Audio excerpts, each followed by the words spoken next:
It is my distinct honor and pleasure to introduce our next special guest. She knows much about the empowering capacity of education.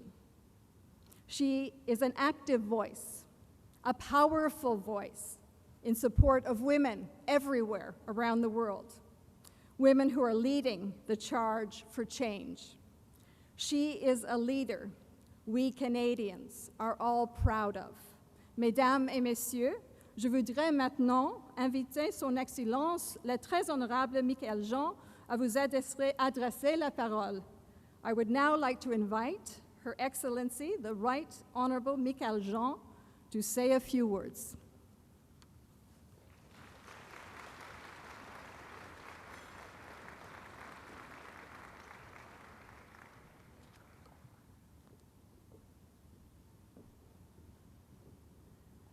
Language.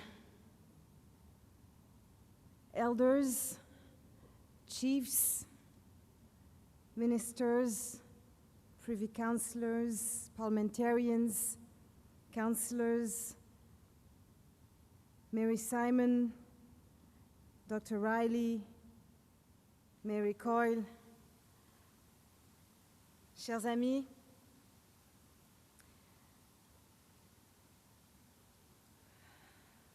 first, let me say how honored I am to be here. We are here together under the auspices of the spirits of our Aboriginal ancestors. We couldn't think of a better venue. They're all around us. And let me begin by honoring the Algonquin people on whose ancestral land we stay today. And thank you, Mary, for your kind words. C'est vraiment un bonheur d'être ici avec vous à l'occasion du lancement du programme de leadership communautaire pour les femmes autochtones mis de l'avant par le Coady International Institute. It is a pleasure for me to join you today in celebrating the launching of the Coady International Institute's Indigenous Women in Community Leadership Program. And today's event brings so much joy to my heart because I have always believed in the power of women to improve the quality of life of their communities. For I believe women possess the gift of life. Women embody the spirit of caring. Women carry the light of hope. And it is these life-affirming qualities that certainly strengthen the fabric of our society. And that is why I feel so comfortable in saying that our nation's future, I would even say humanity's future, is inextricably linked to the everyday efforts of women in their communities. And let us say it loud and clear, women are the backbone of our society. And it is imperative that we pool our strengths and resources to ensure that they are fully empowered to be leaders in our nonprofit organizations, to be leaders in our private sector companies, to be leaders in our legislative bodies. No truer is this than for the Inuit, Métis, and First Nation women of Canada, who even today are underrepresented in many of our key institutions. And allow me to call you my sisters,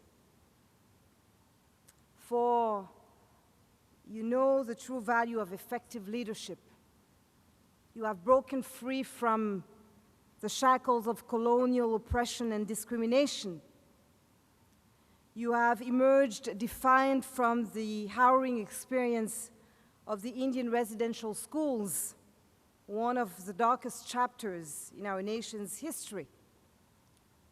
You have succeeded in preserving and revitalizing many of the rich cultures, languages, and traditions that have flourished on this continent for millennia.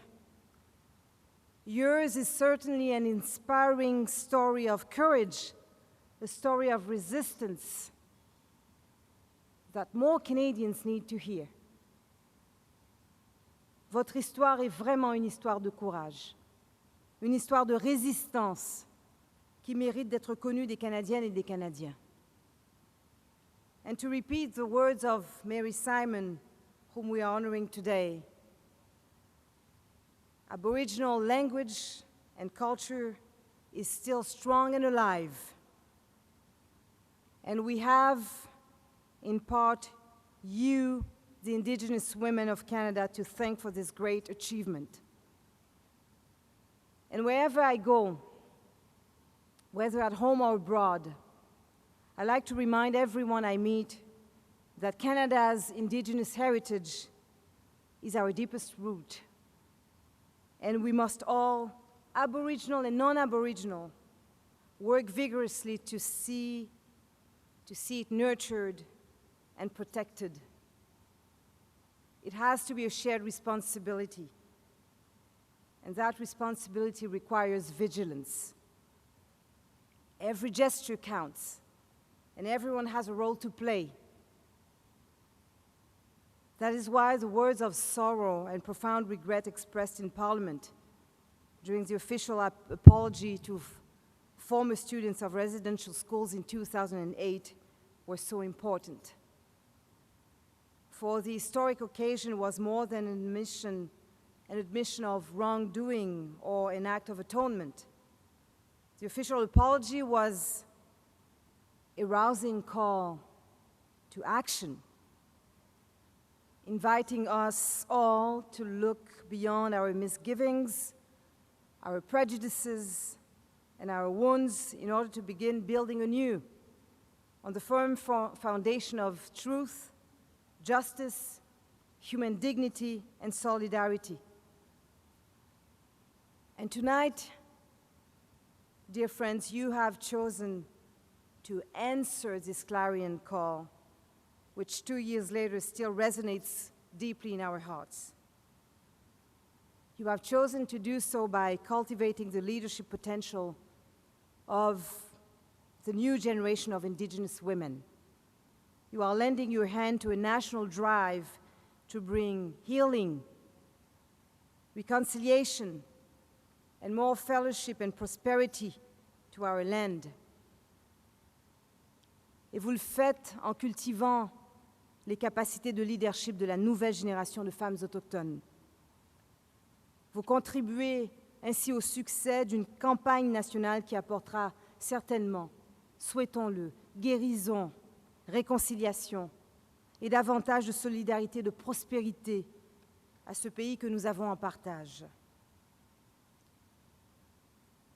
I'd like to say that as honorary patron of the Coady International Institute, I am very proud to be associated with this great initiative. And you are all to be commended for creating this new program. And I want to congratulate the corporate partners who are showing social corporate responsibility by supporting this program. And let me close by quoting a 27-year-old woman who was recently elected to her band council on Manitoulin Island. At a youth dialogue I held at the Vancouver 2010 Olympics, she told me, you know, in 20 years, the memories of our children will not be of the residential school era. It will be of the freedom fighters and the youth who stood up and took over our land and said, all right, we're here, we're loud, and we're proud. And dear friends, let us make sure that her prophetic words are realized. Et cela dépend de nous toutes et de nous tous ici, que nous soyons autochtones ou non autochtones, de réaliser ces paroles prophétiques. It is my deepest wish. Merci beaucoup. Thank you. Mingwich. Merci. Nakomik.